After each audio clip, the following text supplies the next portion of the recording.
back in those early days, when your parents used to take you up to the Crystal Palace Hotel, the sound wasn't. It was all the big band sound. Your father was into the big band sound. What drew you to the drums then, when you were watching this, as opposed to say singing or bass or guitar? Yeah, I think I remember Mum and Dad taking me to the CPH, and I'd sit there at the side of the stage where they, it wasn't a stage, I suppose, where they were performing. I'd sit at the side and watch the drummer. And I thought to myself, I reckon I could do that, and probably wishful thinking at the time, but I wanted to play drums. My dad got me a little Broadway kit, a little blue kit, and it was, tiny little thing. And without the floor tom. I got the floor tom many moons later, so I built up my little drum kit. And the first time I ever played in front, I suppose you could call it an audience, was that there was a pub near where I lived in Upper Norwood, near Crystal Palace, called the Two Towers. And there was someone said to my dad, "Oh, get John to bring his drums down and play in the music, that little music room at the back." And all it was a woman playing piano and me on drums, no bass player, no acoustic guitar, no microphone, so she wasn't singing. And I think, I just wish it had been possible for someone to record that in those days. It must have sounded so strange, and it went on for about 2-3 weeks.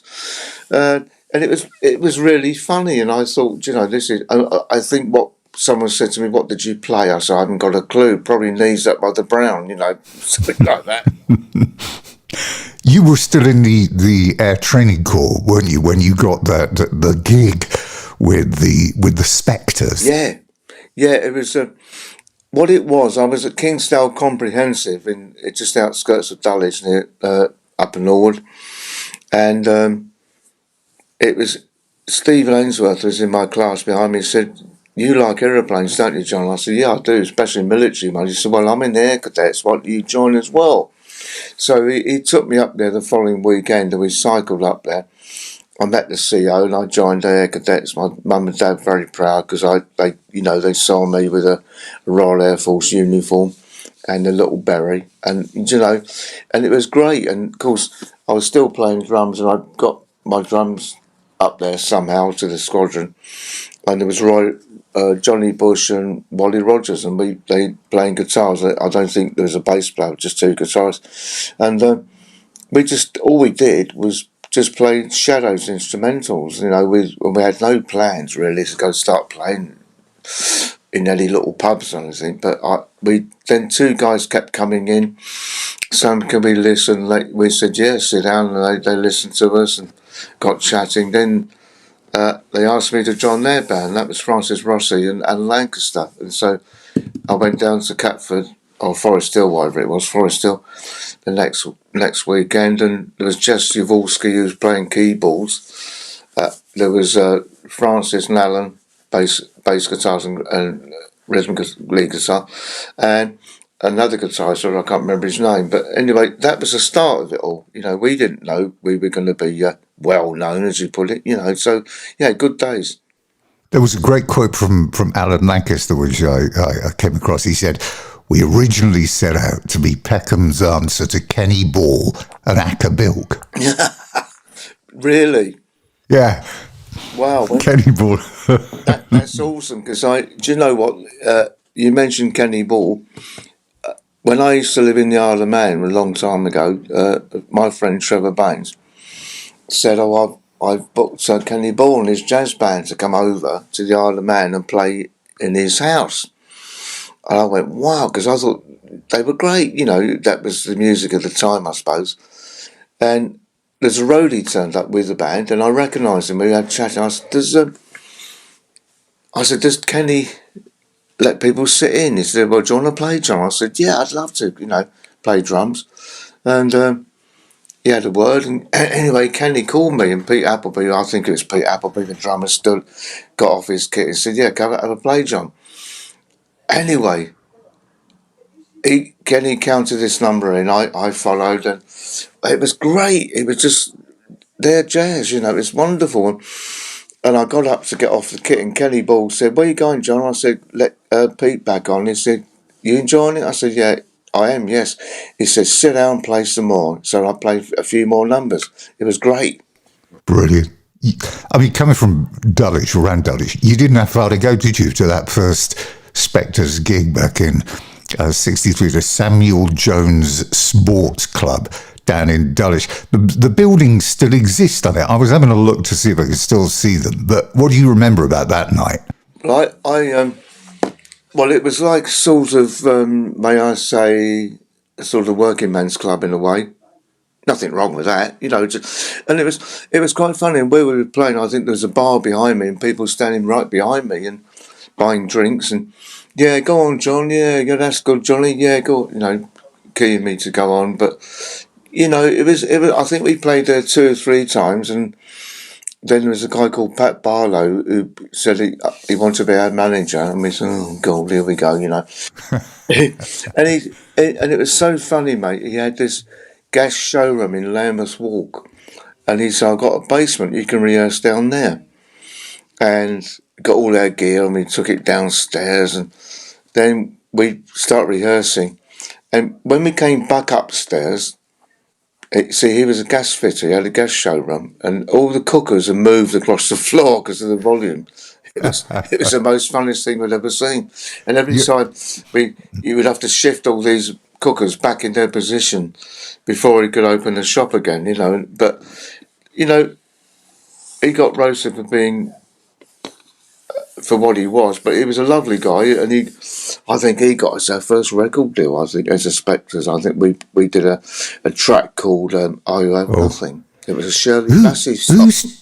Whose choice was that? I mean, I was looking at looking back to see if you can find any versions of it anywhere to listen to it.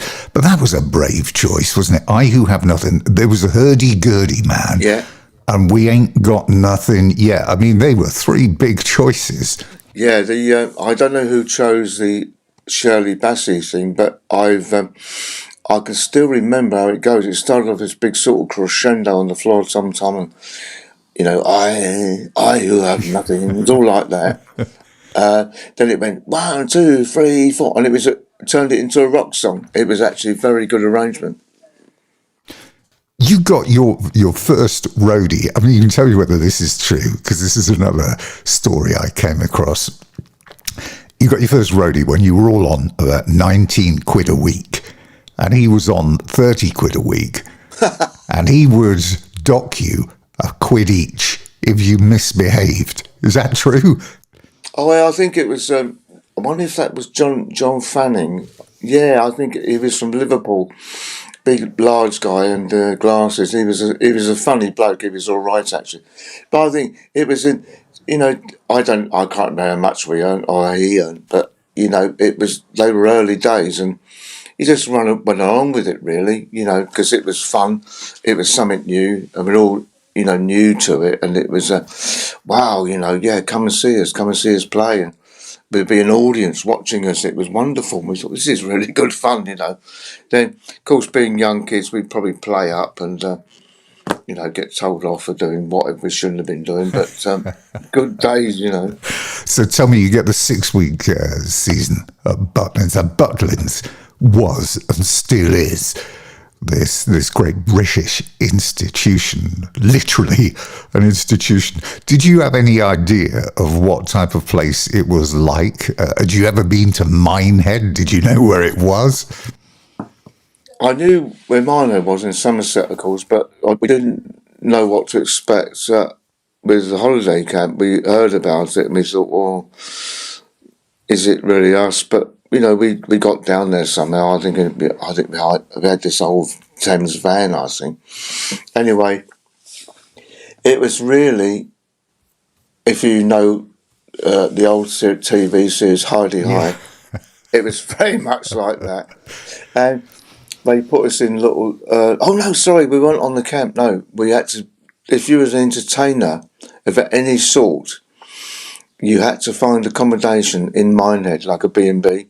So you had to find that yourself then? They didn't put you up? No, they do now, but now, in those days, no. Mr. and Mrs. Fitzer, they're from Scotland, I believe, and he used to drink quite a bit, and we come home and he'd be pissed, but good days. But, now, the Butlins thing now, I think there's only three. There's Minehead, Bognor and Skegness, and the accommodation in Minehead, when they put us up, it's right quite a way off the camp. It's still on site, but they're like beautiful chalet, Swedish chalet type things, and they put us all up there. We've got our own rooms and it's just great. And you do need a car really to sort of take you from your accommodation to where you're playing. But they're great because we played there a few years ago.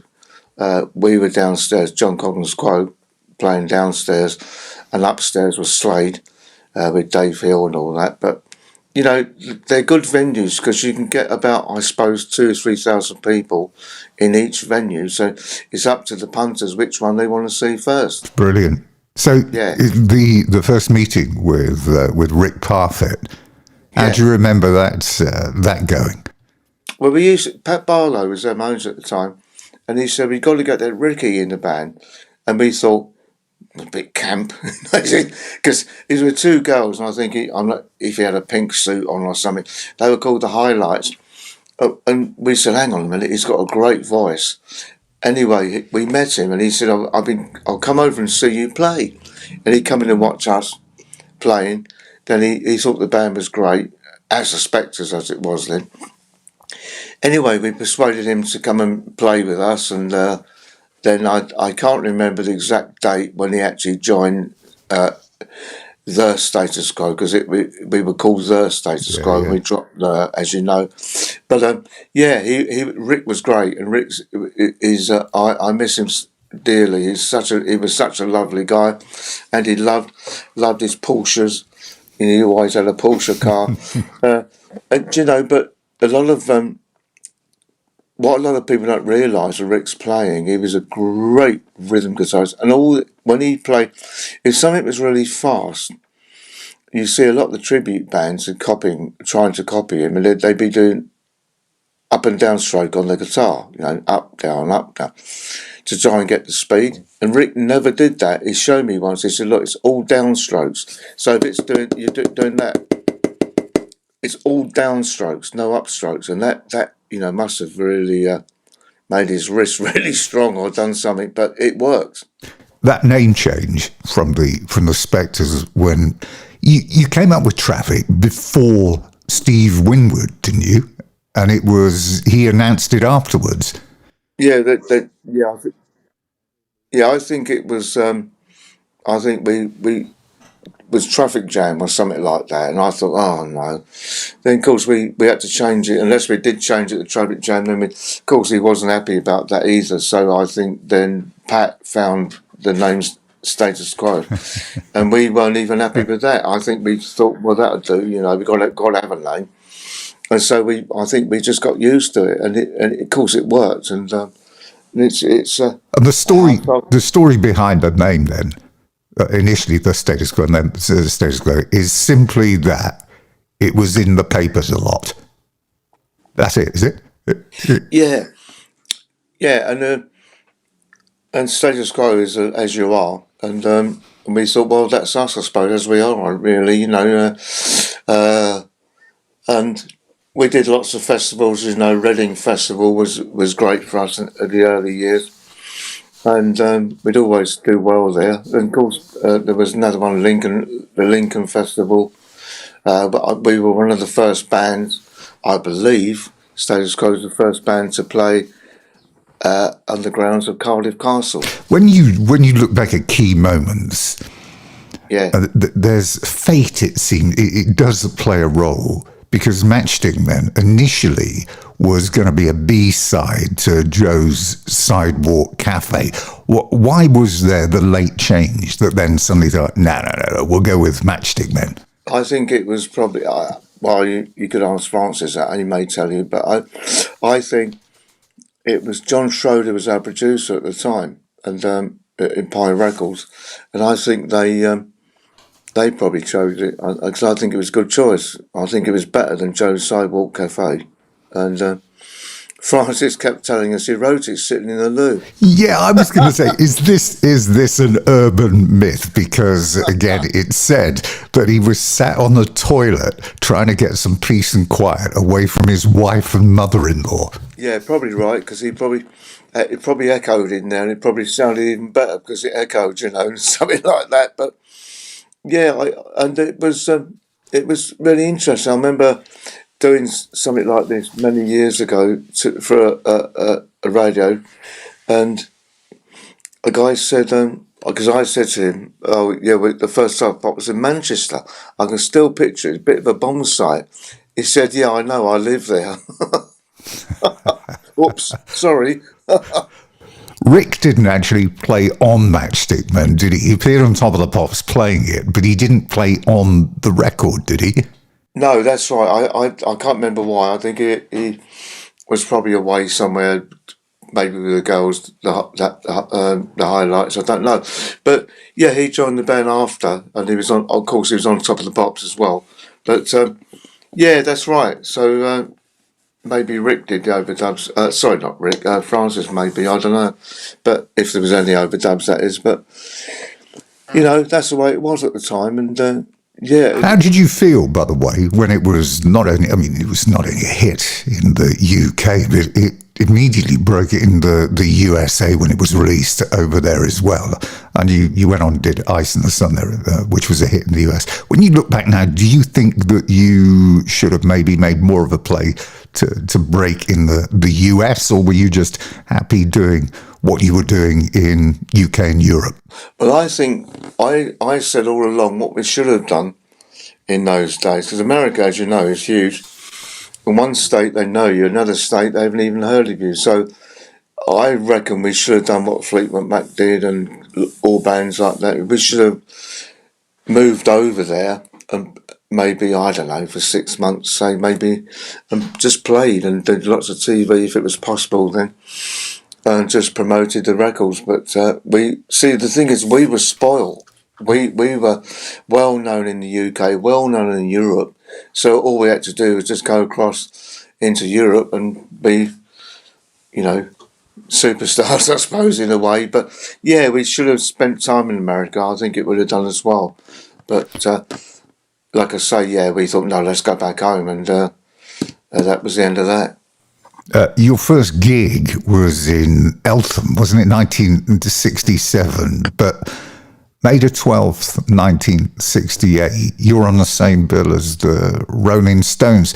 They used to do these big showcase events, didn't they, where you would have, well, on this one, there was Tony Blackburn was the compere. You were on, along with Lulu, Cliff Richard, The Move, Dusty Springfield, Scott Walker and the Rolling Stones. Do you remember much about that? No, I didn't even know it existed. Was I alive then? May the 12th, 1968. Well, unless they got your name. Well, your name was on the bill because I saw the poster. Yeah. Whether or not you actually arrived or not, I don't know. Well, I don't remember that. I mean, obviously, if you said it was on there, but maybe we did do it. But I think, where was the venue? Wembley Arena. Oh, Wembley. Oh, yeah. Sorry, mate. I thought you said Eltham. Eltham was the first one that I could find that was the debut gig as the Quo. But then the Status Quo appeared, and it was on that bill in May of 68. That's a hell of a lineup, by the way. Stones, Scott Walker, Dusty Springfield, You Love Affair, Cliff Richard. Yeah, I wish I could go back to that and see that. That would have been a great night. But yeah, we did do some gigs at Wembley. I know. Yeah, we did something Enemy. Is it Enemy Pole? Yeah. That's something like that. That's it. Yeah, we did. That's right. Yeah, it was great, and because we would have been right down the bottom of the bill, I suppose, because we would have been, obviously not known as much as Cliff, I suppose, and people like that. But I remember you mentioned Eltham. I think we did play with Kinks and Jerry Lee Lewis in Elton Baths. They had a venue there. Of course, it just covered the baths, otherwise you get very wet. And they just turned it into concert hall. And I remember, we did it. We supported the Kinks. And I think that was with Pete Quaife, Dave and Ray Davis and Mick Avery. And then Jerry Lee Lewis, and he playing piano. Watched that. It was great. And that was the only thing I can remember of Elton.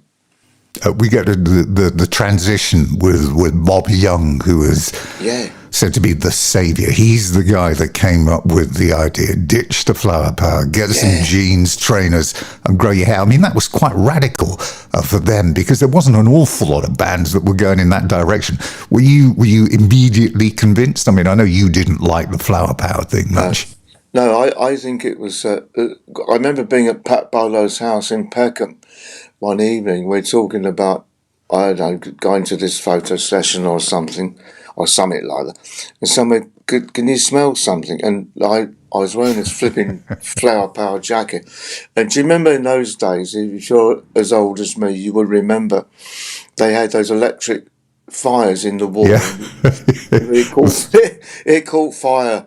It caught fire with me in it, so I quickly got rid of that quickly, and that was the end of that jacket. But Bob, it was really down to Bob Young. It was a great move, and we thought it was great.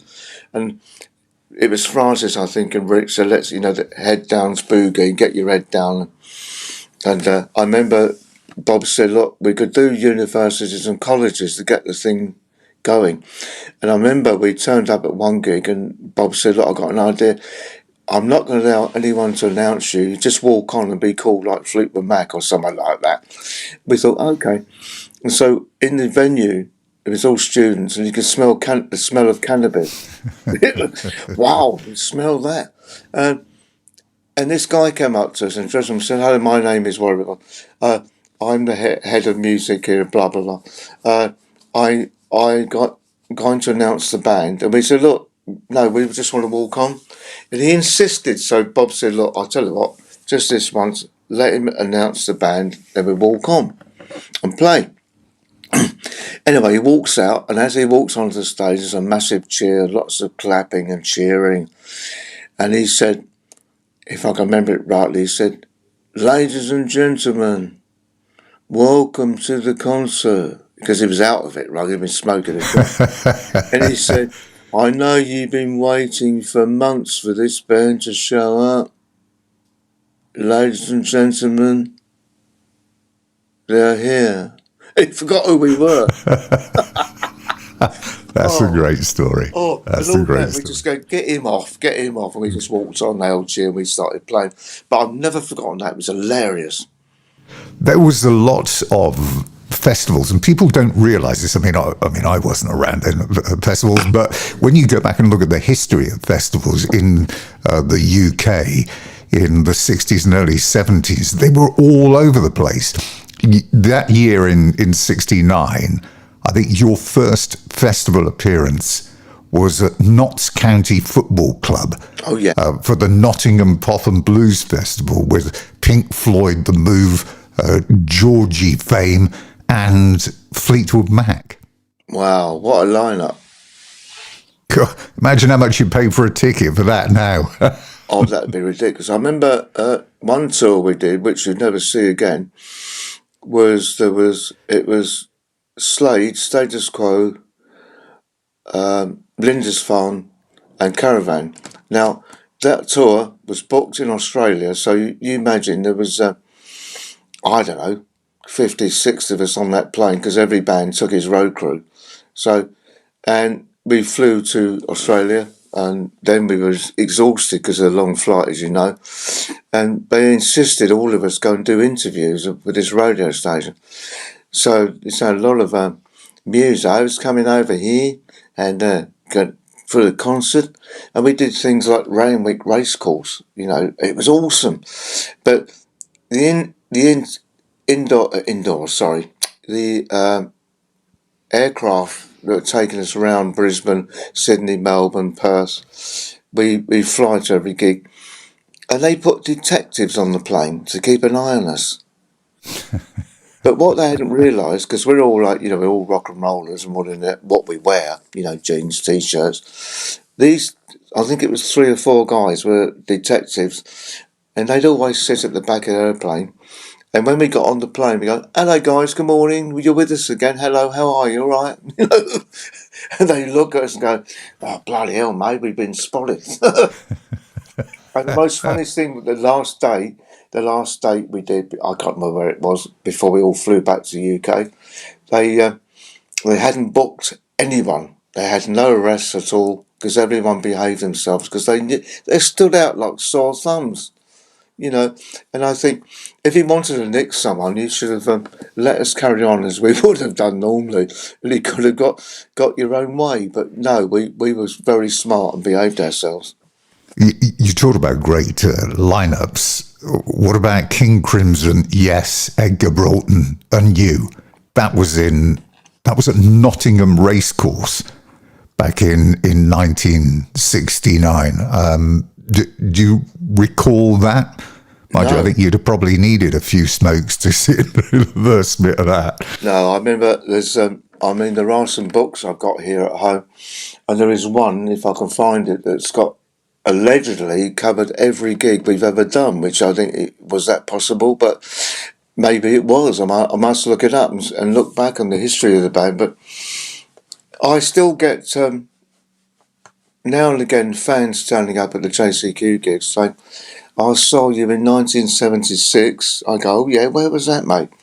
"Oh, that was the Hammersmith Apollo or some gig somewhere in the UK." "Yeah, oh really? Do you enjoy it?" "Oh yeah, I waved to you. Do you remember?" Please give me a break. Yeah, you waved back. Yeah. I mean, it's extraordinary, but I must admit, that the Quo fans, I've met millions, and they're lovely. They're lovely people, and when we did the reunion tour, me and Alan Lancaster, Bob Young, on days off we stayed in hotels. They had hotels booked for us, and Francis and Rick stayed on their tour buses. But we'd have a drink. Me and Lancaster and the girls, we went to the bar for a drink, and fans come up and chat, and they were so nice and polite and not hassle you.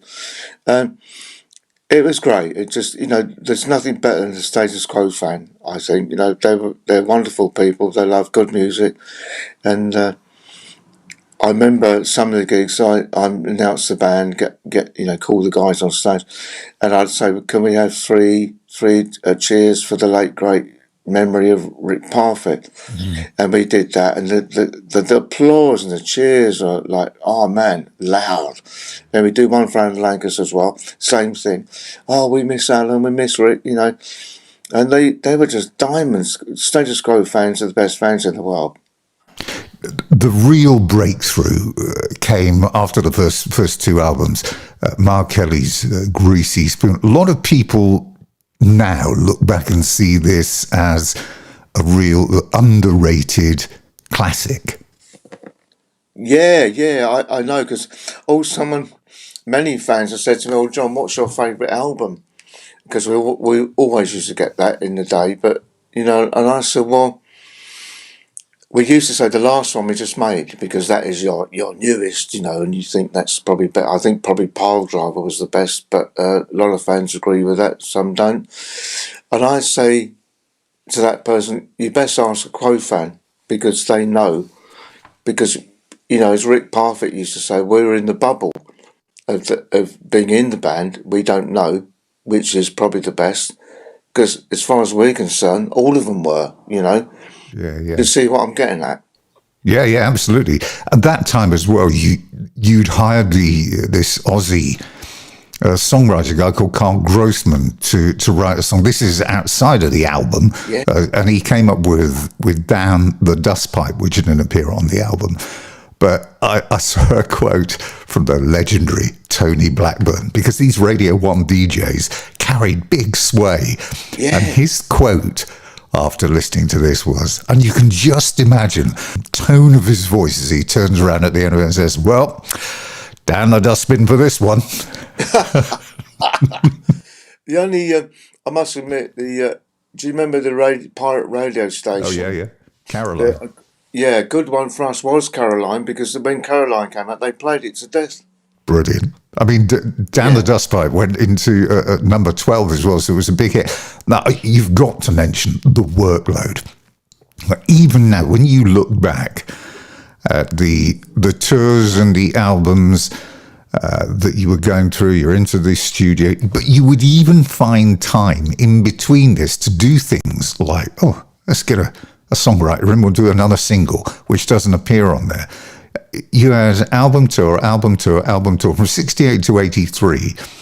And I know you left in 82, but 68 to 83, it was an album every single year. And these aren't like compilations. These were studio albums. Yeah, because that's right. We were always doing it all the time. And there's an old saying I used to put out was, if we're not touring, we're recording. If we're not recording, we're touring. And that's how it was. And I think that's why by 82 I'd had enough of it, really. We weren't getting on, which happens in most bands. But yeah, I mean, I think there's probably a lot of bands couldn't probably do that, I haven't got the energy to make a new album every year, because it's a lot of work. I mean, for the songwriters, for the band, then we got to rehearse them, then we go into studio, and we try to do as much as we can in the allocated time we've got. So I remember recording in Holland, in Loosdrecht, in Hilversum, and we're recording. It's a great studio, and we just loved Holland. I actually did think about living there once, but it never happened. But we're playing away, and there was this massive explosion, like a big, massive bang. And we thought, what was that? And we stopped, and then suddenly the power went off. And we all ran outside, including all the staff that were in the offices there. And what had happened, there'd been a thunderstorm. And the thunderstorm hit a tree that was right outside the studio. And it split the tree in half. And there was a big black line right down the middle of it. And it went to earth, went under the ground, and into the electrics of the studio. And we thought, my God, this is a close shave. And yeah, that's what happened. But all the other studios, I mean, we recorded everywhere. Ireland, Holland. You probably know more than me. You've done more research than I have. But I've been there. I just forget where I've been, But yeah. Well, it would be hard to memorize all of that because, quite frankly, I mean, it just looks utterly insane. But that move that you made from Pi onto Vertigo, this was a big deal, wasn't it? Because Vertigo were a proper record label that dealt with rock bands, and as they were upcoming, you'd end up seeing Thin Lizzy and the like on there. So they had an objective. And was there, from your side, the view was to move to change focus, to reposition yourself, or what was it? Because they immediately came out with Piledriver, which was your first album for them, which went to number 5, and that's when the magic really started to happen. I think for some reason, when we went with Vertigo, Phonogram, whatever they're called, it all seemed very much like the right thing to do. I think Pi was.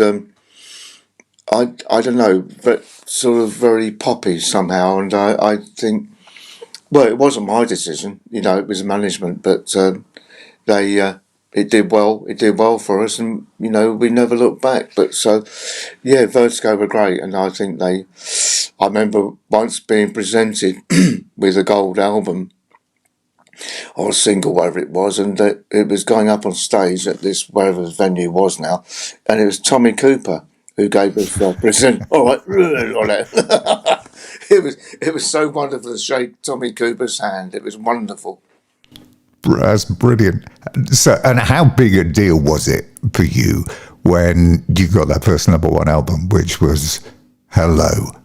Oh, it was awesome to be, a number 1 album, let alone a number 1 single, which was Down Down.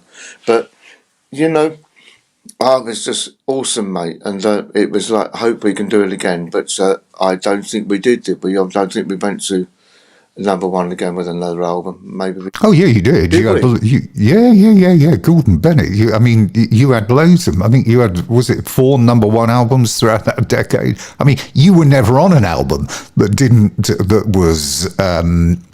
I think positioned below number 4 or 5 in the album charts. I mean, it was just a remarkable run. But if you look at that album, Roll Over Lay Down was the first track. Yeah. It wasn't until if you've got the records, remember, to people listening to this, it's not CDs, so you'd flip it over onto side 2. Yeah. And that was the first time you heard Caroline, because it was the first track on side 2. Now, the story goes that the lyrics were completed. I mean, Matchstick Men was sat on the bog.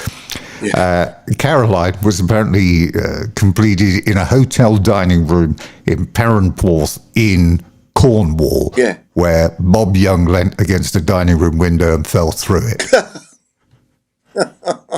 Stupid boy.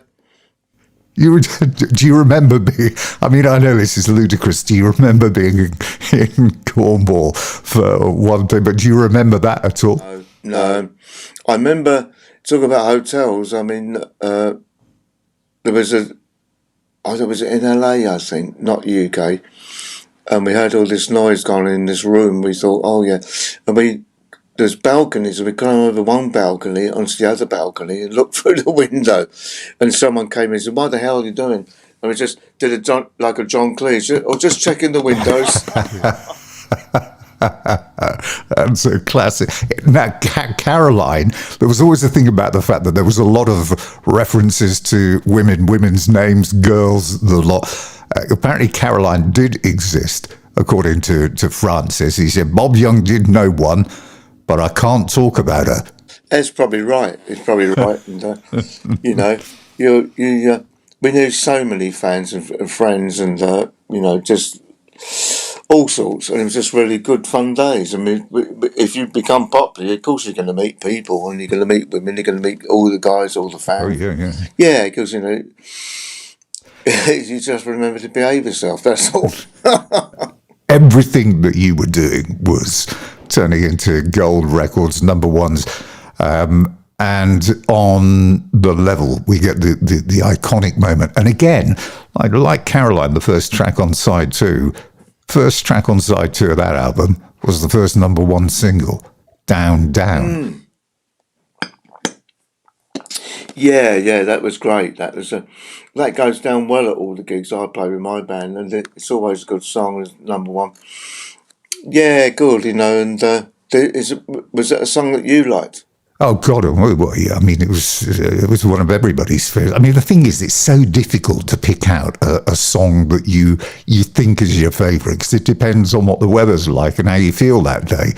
Because there's so many of them to choose from. But I wonder what it was like on Top of the Pops. You've been on there so many times before, but never in that position where the DJ, wherever it is, comes to the point where he says, "And now, this week's number 1." Yeah.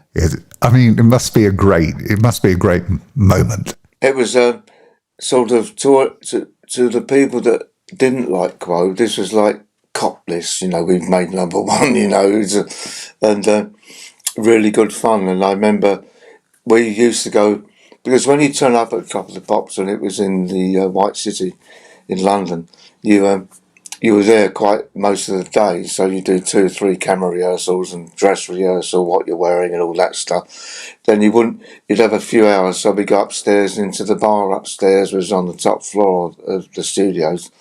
And in those days, you had to have someone, a BBC employee, to sign you in. You couldn't just walk up there and go and have a beer, so you'd have someone take us up. And we got to know Pants people a lot.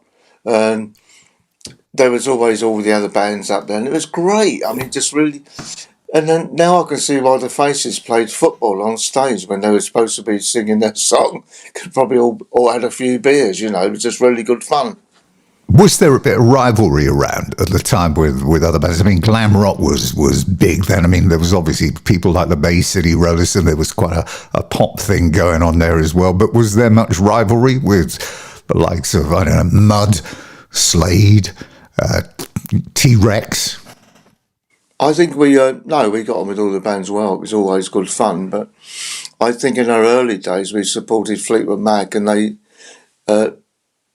took the piss out of us, if you know what I mean saying that. But Yeah. because we were wearing the silly clothes in those days, and that's the only time. But no, Slade have been friends of ours, for years, and after touring Australia together, we got to know them well. And Don Powell, he's a great friend of mine. Don, the drummer, lives in Denmark with his wife, and I see Don twice a year because he comes over for the old boys' lunch in London. But that's in the summer, then Christmas time. But yeah, Don's all right. Don's lovely. I think he's still playing drums, I believe, in Denmark. I think he's got his own band. He's doing something like that. But yeah, and I haven't seen really Fleetwood Mac much, but good bands, good days. That song, by the way, Down Down, was written in LA. Francis, again, I saw another quote. I wrote this. The rest of the band were out exercising their pencils, and it isn't about girls, this song. He probably did. He probably did write it there. I don't know, but they were exercising their pencils. That is a Francis quote, isn't it? I mean, it's just very funny. Yeah, exactly. Yeah. He was very good at all that, and he'd be full of ideas and jokes and things. And same with Rick and Al, and they were just really good. They were good days, mate. I was so pleased to be part of it. There's also a very good story. Wurzel of Motorhead. I don't know whether you ever met him. He was always convinced that the lyrics to the song were "Down, down, leader are down," and so I mean, Wurzel sadly passed now, but before he did, with Tim Atkinson, they named their band Leader of Down. Really? Yeah, after what he thought the Quo lyrics were. Oh, brilliant. Reading Festival. Your first one, 73. So you played on the Saturday. It was headlined by the Faces, but they would have the special guest slot, and you were on the top of the special guest list. Do you remember that day? No, I don't know, but I'm sure we did. We've done so much and been so many places that you can't remember. But Reading was good for us because John Peel was always the DJ there when we did it, and he loved Quo. He used to come and see us and chat to us, and John Peel really pushed Quo. He was a good man.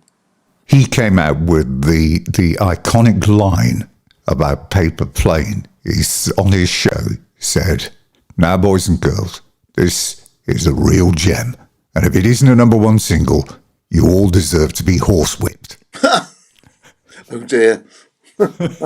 Not very nice. But that was to have somebody like him who had a great influence, even then even more so coming into the mid 70s. I mean, that was a big thing. Well, you had Tony Blackburn talking about Down the Dustbin. You had the serious musos saying, "Good band, this." Yeah.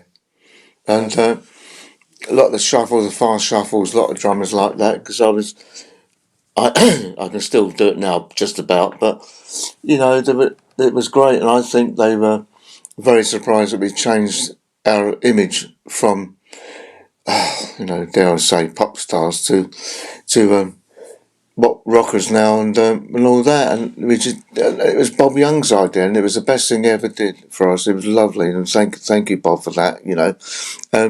It made things so much easier being cool, I suppose, is the word, and not trying to be overdressed for, I don't know, television, I suppose. To the States. You were, I think it was 73. You were over there quite a bit between 73 and 75. The list of who you played with was like the A-list. I mean, Fleetwood Mac, Rory Gallagher, Lynyrd Skynyrd, ZZ Top, who were so impressed by you that they didn't want you as support because you were so good, which was quite ironic after they moaned about how the Stones actually dealt with them on a gig they did in Hawaii a few years prior to that. But what a time. You were with Kiss, Rush, Aerosmith. Did anything in particular stand out playing with those guys? Yeah, we liked ZZ Top. We used to watch them. They were great, and I didn't know they didn't want us on the show because we were so good. That's nice to know. But it was there were good days, and America was mad, and like I said earlier, like you could play, say, in Texas, not be known, and you play in Illinois, and everyone knows you. It's weird because it's such a. I was talking to Pete Agnew, of Nazareth. Yeah. And there's a great story about them because they're doing all this stuff in the early 70s and they're huge over here. And I can't remember the exact state. They actually had a #1 album in like Wichita. Wow. They were the most popular band in Wichita. And he corroborated what you just said. He said, we could go somewhere. He said, and everybody would know you. And then the next day they'd be looking at you like you were strangers come to rob the place. Yeah. America was very, we played the Whiskey in LA and Hollywood sort of thing. It's a great gig, like the old Marquee was really. And you played for a week, and they put us up. The record company put us up in a little motel, and on the corner there was Sunset La Brea, with the traffic lights, crossroads, and on the corner, on our side of the road, there was a little coffee shop. We used to go in there every morning for breakfast, and the girls in there said, you guys are a rock band? Yeah. How did you tell, long hair? And they said, you guys don't eat much. You guys need to eat more. And we said, no, we don't. And we just want, sausage, egg, bacon, and beans or something like that, and they just about made the effort for us. Then they used to point and say, look, that's what you should be eating, and point to an American person sitting on the next table eating a massive breakfast. Then, if that's not enough, they'd eat pancakes after it. That's not even lunchtime, that's breakfast.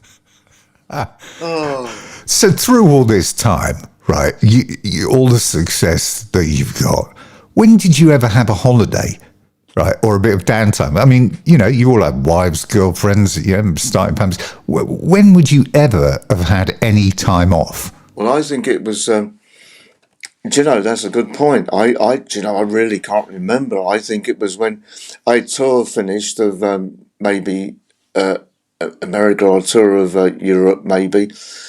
Then we'd have a few weeks off, and I don't think we even bothered going away. I think I just stayed at home because it was Carol, my first wife, then, and my daughter. But I don't think we went anywhere. It's interesting. That was a bit of a shame, really, because we could have gone away to some lovely places in those days and lay in the sun. But, yeah. How did you avoid becoming embroiled in drugs, basically? I mean, because Alan Lancaster said, listen, we became the cocaine gang. If you weren't doing it, you were excluded. I mean, it can't have been easy, because if you look at the pressure, the workload, everything else, in some respects, it's easy to see how people can fall into that. But how did you avoid it? Well, I think it was... one thing is, I never, ever smoked cigarettes, because my mum and dad did. I remember trying it when I was a little kid and maybe sick, and that taught me a lesson. And I never understood why someone wants to put smoke in their lungs. But and I remember trying a joint with the lads, and it was quite funny. We'd all burst out laughing. Then I said to myself, look, I don't really want to get involved, and I think I did try cocaine once, and it did nothing for me. And I thought, what am I doing this for? And I sort of bollocked myself in a way, and thought, no, my favourite is going down to a pub and a pint of real ale, real ale, and bitter, in other words, but I'd like a pint, and I kept away from it because I knew it won't do you any good in the long run. It's amazing because you would have thought then that the management would have held you up as being the shining example. Well, I used to drink a bit then, because, be pissed and something.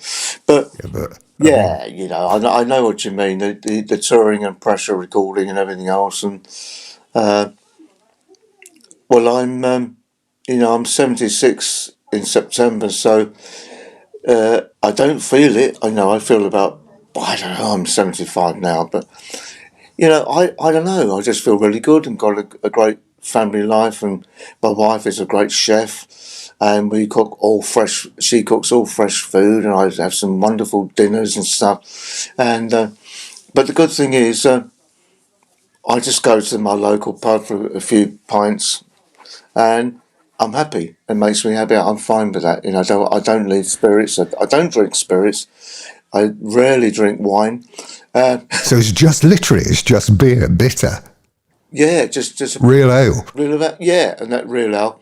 And my favourite one is 3.6 in volume, which is not very strong. No, it isn't. And really, and the only beer I remember having once, donkey's years ago, which I avoid every time. Well, I don't go to Belgium anymore, but Belgium, their beer was 10, 12, 15%. Double beer. Oh, man. Lef, you mean it's a killer. I mean, it makes Carlsberg Special Brew look like a can of lemonade. Yes. Do you know what? I looked back at the gig histories. The last one that you played, which is listed. Now, this may not be right, because, I'm just imagining somebody sitting here listening to this now going, no, you don't know what you're talking about. Yeah. But I'm only going from the gigographies and things that are published. But the last one I can find was you played at the Gaumont in Southampton in June of, was it 80 or 81? Yeah, I remember that. But yeah, the irony is here, the last song that you ever played live, a live gig with the original band, was called Bye Bye Johnny. It probably was, because that was always the last number of the encore. Yeah. But that almost sends a chill down the spine, doesn't it? It's almost like you're talking about fate and subliminal messages, and there's one. Well, there you go then. Bye bye, Johnny. We'll see you around. Yeah, of course. Yeah, I know what you're saying. We do that with JCQ as well. And but the great thing is, you see, it came out as, this is retirement, which is a load of. I nearly said the big word, but. I must get this across. I'm not retiring. I don't see. I don't see any point. In October, I'm doing a thing with a great jazz bass player I know, double bass player, and a keyboard player and a acoustic guitar. We can do jazz meets pop, because I go to every month in Burford, near where I live in Oxfordshire. There's a gig called the Warwick Hall, and they have jazz. And Paul Jeffries plays double bass. And I said to him, I'd love to sit in one day, Paul, and play some of this music, to get the brushes out, And he said, yeah, let's do something together. And I spoke about it. So there is a plan. Yeah, so you can forget this retirement word. It's, what you're going to do if you're a musician? Well, nothing. Exactly. What's the point? I don't know. I've never understood that. And people sitting there go, they should retire. Well, quite frankly, why? I really don't get it. But the last few questions I want to talk about is the reunion. What was it like walking into that studio in Shepperton and being together again after 30-odd years away? I remember, because we got the word, and so we all turned up. And I'm walking, it's in the documentary, you see me walking towards the studio, and I didn't know there was going to be a camera there, because I've seen this, obviously, and I thought, it made me look really miserable. Hello, all right, which is usual for me. And I walked in, and of course, I took my Ludwig Super Classic drum kit, which is the first drum kit you saw on top of the Pops. It's the same colour, the one that Ringo Starr had in the Beatles, the Oyster Pole. And of course, I realised these sound studios they make films and movies and stuff. They're soundproofed, and you probably don't notice it on the DVD, but the drums, I play my drums, and they were dead. It sounded really dead in there. It was like because all the walls are all soundproofed, and probably the ceiling and maybe even the floor. So Yeah, I know. it was 2 weeks of dryness, as I call it, and so when we actually played, because Premier Drums came back on board and they supplied me with the kit, which was great news, and so. Yeah, that was great. The only thing is I found different from me and Alan Lancaster was the modern times, was we never use in-ears, the Yes, yeah. monitors. Well, we had to have our ears moulded. Someone comes to your house and takes a mould. Then they post it to you, and they were great. I must admit, that's the first time me and Alan have used those. Then also, I must say, Phoenix buses, we travelled on tour buses. I tell you, that is the only way to go. That is super. Forget the hotels. We slept on the buses, and there were 4 buses, 2 for the band and 2 for the road crew, and all the road crew and catering staff as well, because we had catering on tour also. And these buses are awesome because you got downstairs. You got it's like being on a plane, really. You got a lounge and everything, and and a fridge, and also the caterers would say, "What would you want on the bus, John, when you finish the concert?" And it'd be a menu, and you just pick up something off the menu. So while you're playing on stage, they're cooking this food, and they go and put it in the appropriate buses. And because there'd be a bus for Francis and Rick and their team, and it was Anne Lancaster, Dal Lancaster, his wife, and me and Jilly on our bus, and Bob Young with Sue sometimes, his wife would come along also. But we had a fridge full of beer and wine. We had a fridge full of our food, and it was awesome. And then, of course, the bedrooms were upstairs, so me and Jill were up the front upstairs, and Alan Lancaster with Dal at the back. In their room, and Bob was upstairs in loads of bunks up there in the middle. So with these buses, you can have any configuration you like. They are amazing. You see, there's a program on Channel 5 called £1 Million Motorhomes, and yeah. I think that most of them are on there. But tell me, when those tickets went on sale, when the reunion tour was announced, did you think that it would be as hot a ticket as it were? I mean, it sold out in minutes and hours. Did you think that the response would be as it was? I was in 2 minds as to think what it could be like. I was actually amazed when it was only all sold out in 15 minutes. I think that was right. But, it's incredible. And I heard this lovely story where the world knew about it. And there was a family flew from Australia to Hammersmith to catch the 3 or 4 nights, whatever it was. Then when they finished the last show, they went back to Australia. So that would cost a few bob, right? Then you think that's it, they've seen it. No, they actually flew back again from Australia with the family to Dublin in Ireland to catch the last show. And that goes to show just what Quo fans are like. They love it. But it was a brilliant event. I mean, I have to say, I went, and it was an amazing, like the band were amazing, and everybody was happy. Everybody had a great time. Yes. It was a great party atmosphere. And yet you came out and you saw the quotes from Francis. Yeah, I'm not happy. It wasn't good. People might not have noticed it, but I could tell that there was this and that. And you're thinking, really? I mean, seriously? I mean, nobody knew really what he was talking about, because all everybody heard was what they wanted to hear, which was what they went for. Well, and they all had a great time. Yeah, I was told that from some fans that they saw grown men in the audience crying because it took them back to a day maybe when they got married or lost somebody, but and it was amazing. But Francis said to me, "Oh, John, could you pick up the tempo a bit?" I said, "Yeah, sure, why?" He's Alan Lancaster keeps dropping his plectrum. well, okay, so then he praised everybody. Then the next interview after the tour was we're